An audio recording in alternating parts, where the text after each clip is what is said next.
Ever wonder why investing feels so complicated? It's not by accident. The financial industry wants it that way. The jargon, the acronyms, the endless options, it all keeps everyday people stuck and dependent on so-called experts. But every once in a while, someone flips that narrative on its head, someone who makes investing accessible, understandable, and empowering. That's what this book and its author set out to do. In this video, I'll share what the book is, why financial advisors hate it, and how it can help you achieve better returns. Let's get into it. Investing isn't supposed to be complicated, but somewhere along the way, the financial industry decided it was in their best interest to make it seem so. What's fascinating is that this one book has quietly challenged the entire system. Financial advisors hate it because it exposes a simple truth about investing. But before we get to the book itself, let's talk about why investing has become such a confusing mess in the first place. For years, I blamed myself for not understanding the nuances of investing. I thought somehow I missed the lessons in school that would have helped me make sense of the acronyms, the fees, and the strategies. Then it clicked when I asked who profits from all of this complexity. The people paid to manage your money.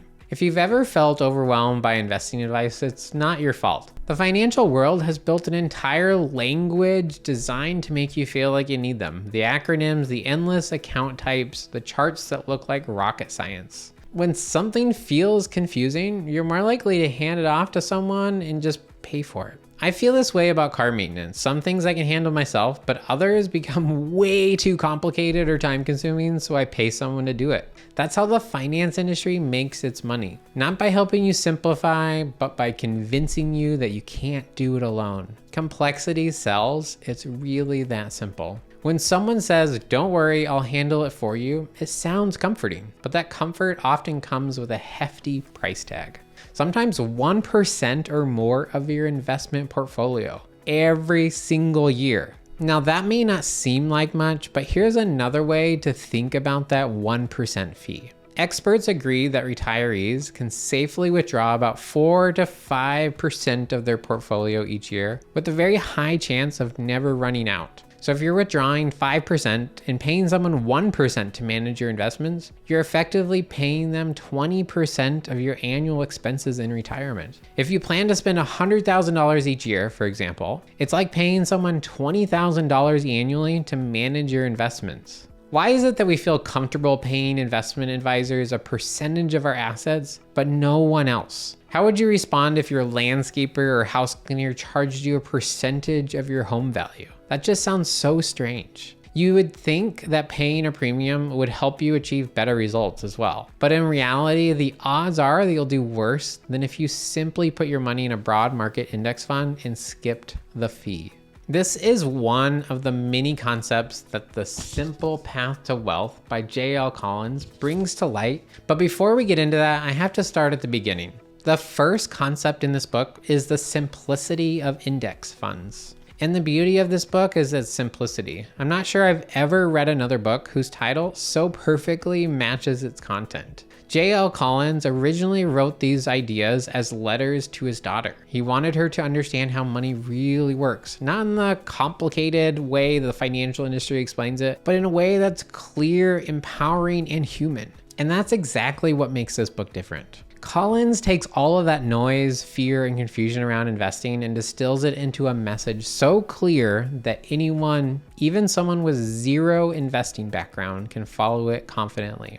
Now, most of the book explains his stance on investing. You don't need to beat the market, you need to own the market. Collins is one of the biggest proponents of a simple investing strategy, buying a single fund, specifically a total market index fund. Investing in a fund like VTSAX gives you exposure to thousands of companies at once. Instead of trying to pick the next Tesla or time the market crashes, you invest broadly, keep fees near zero, and let compounding do the work. By investing in a total stock market index fund, you're buying a tiny piece of almost every major company in the US. When those companies grow, so do you. You don't need to guess which stock will win next year. You already own the winners and losers, at least until one of those losers falls out of the market. Collins describes index funds as self-cleansing because they automatically remove losing companies and you replace them with stronger ones. You don't have to pick winners, the index does it for you. When a company falters, it drops out of the index. When a new company rises, it gets added. The best way I can think of explaining it is like this. Think of an index fund like buying a pack of markers, with individual markers representing individual stocks. You can buy the full pack pre-selected for you for one price. Now, most people think of investing like they have to pick the right one stock or maybe picking a few stocks. It's kind of like choosing one marker and hoping it doesn't dry out before you're done with it. But buying an index fund is kind of like getting the entire pack. You don't have to choose just one or even a few. You can buy all of them at once. You get every color, every company represented. Now, some markers may fade over time. Others will stay bold and vibrant. And this is the point where the analogy breaks down. See, in an index fund, it's as if new colors get added when the old ones expire or fade. They would come in as if they were new stocks to the index fund. Obviously, I can't do that with a set of markers. You get one set, so you'll have to bear with me on the analogy. So the best part with an index fund is that you don't have to manage it. The pack maintains itself, just like an index fund automatically updates as the market changes. This means your money is always invested in the most successful businesses in the market without you lifting a finger. Now, Collins shows that this simple strategy consistently outperforms the majority of actively managed portfolios. He isn't alone in this either. Multiple studies reveal that the majority of actively managed funds and the experts overseeing them actually underperform the market. This is what most advisors don't want you to know.